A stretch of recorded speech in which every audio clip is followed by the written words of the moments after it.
ഇനിയിപ്പോ എന്താ? യാത്ര മരണത്തിലേക്കാണോ? മരണത്തെപ്പറ്റി ചിന്തിക്കുക. കുറെ വയസ്സന്മാരുടെ ചിന്ത ഇതാ. യഥാർത്ഥത്തിൽ വൃദ്ധൻ എന്ന വാക്കിന്റെ അർത്ഥം ഇനി നിങ്ങൾ പഠിക്കണം. വൃദ്ധൻ എന്ന് പറയുന്നത് വയോവൃദ്ധനല്ല. വയോജനങ്ങളെ വിളിക്കുന്ന ഇംഗ്ലീഷ് പേര് സീനിയർ സിറ്റിസൺ എന്നല്ലേ? എന്താ ഈ സീനിയർ? സീൻ എന്ന് പറഞ്ഞാൽ കാഴ്ചയാണ്. സീനിയർ എന്ന് പറഞ്ഞാൽ കാഴ്ച കൂടുതൽ കണ്ടവനാണ്. സീനിയർ സിറ്റിസൺ എന്ന് പറഞ്ഞാൽ ഒരുപാട് കണ്ടവർ, ഒരുപാട് അനുഭവിച്ചവരാണ്. ഈ അനുഭവത്തിന്റെ പക്വത ഉപയോഗിച്ചുകൊണ്ട് നിങ്ങളുടെ ഭാവി ജീവിതത്തെ സർഗാത്മകമാക്കണം. ഇനിയുള്ള സായാന്തനത്തിലുള്ള സൂര്യന് സായന്തനമാണ് സുന്ദരം, അല്ലേ? ആ ഒരു ചുവപ്പുണ്ട്, ആ ഒരു ആർദ്രതയുണ്ട്. അതുകൊണ്ട് ഇനിയുള്ള കാലം എത്ര വയസ്സുവരെ ജീവിക്കട്ടെ, ഇനിയുള്ള കാലം രസകരമാക്കുക. അല്ലാതെ ഇനി എന്തെല്ലാം പോക്കാപ്പാ, എന്ത് സുഖം, എന്താ എങ്ങനെയുണ്ട് ആരോഗ്യം, എന്ത് സൂക്കേട്, എന്ത് ആരോഗ്യം, എപ്പം നോക്കിയാലും പനി ചീനി, ഇങ്ങനെ സ്ഥിരം സൂക്കേട് പറയുന്നവരെ ഒരിക്കലും സൂക്കേട് വിട്ടുപോവില്ല. രോഗത്തെ നിങ്ങൾ പരിഗണിക്കും പോലെ ആ രോഗം നമ്മളെ കൂടെ നടക്കുക. രോഗം മനസ്സിനാണ്. ആ മനസ്സ് സന്തോഷപ്രദമാക്കുക, ആർദ്രമാക്കുക. എങ്ങനെ മനസ്സ് സന്തോഷപ്രദമാക്കും? അതിനുള്ള മാർഗങ്ങൾ എന്താ? അതിന് എത്രയെത്ര മാർഗങ്ങൾ നമ്മുടെ മുമ്പിലുണ്ട്. ഒന്ന് പ്രധാനം നിങ്ങളുടെ സമ്പത്താണ്, അല്ലെ? പൈസ ഉണ്ടോ? സന്തോഷമുണ്ട്. പക്ഷെ പൈസ ഉണ്ടായിട്ട് സന്തോഷം ഉണ്ടാവില്ല. ആ പണം എങ്ങനെ ഉപയോഗിക്കുന്നു എന്നുള്ളതാ.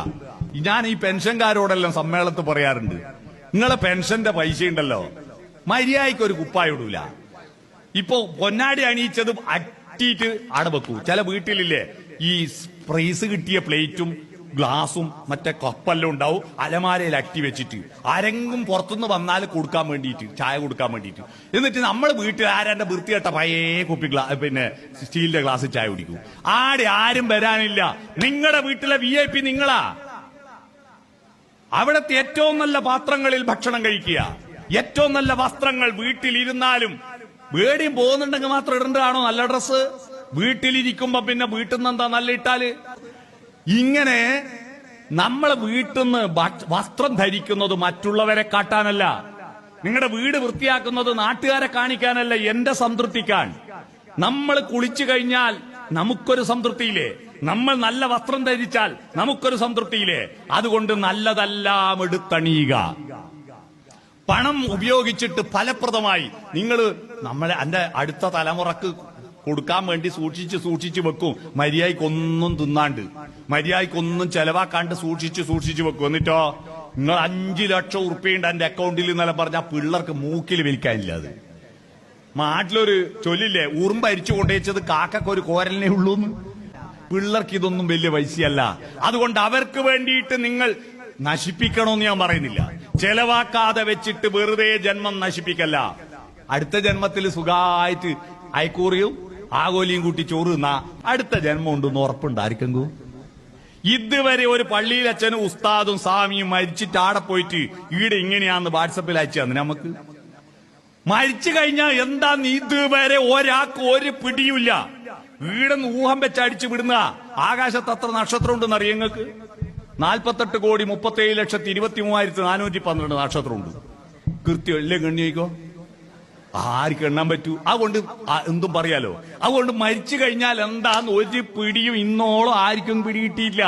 അതുകൊണ്ട് അവിടെ സ്വർഗം, അവിടെ ജന്നത്തുൽ ഫിർദൗസ്, അവിടെ പിന്നെ പറുദീസയൊക്കെ ഉണ്ട് എന്നൊക്കെ പറയുന്നത് ഇവിടെ ഇരുന്നവരാ.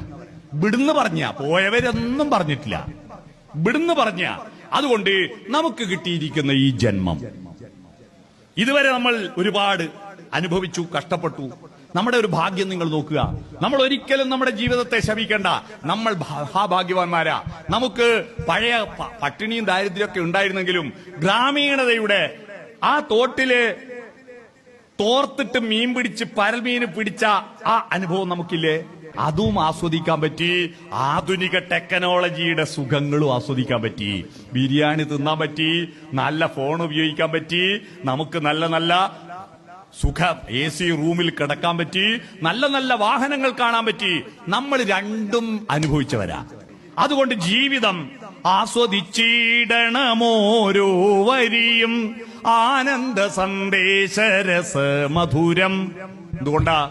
ഇന്നോ നാളെയോ വിളക്കുകേടും പിന്നെയോ ശൂന്യമാം അന്ധകാരം കാവ്യപുസ്തകമല്ലോ ജീവിതം.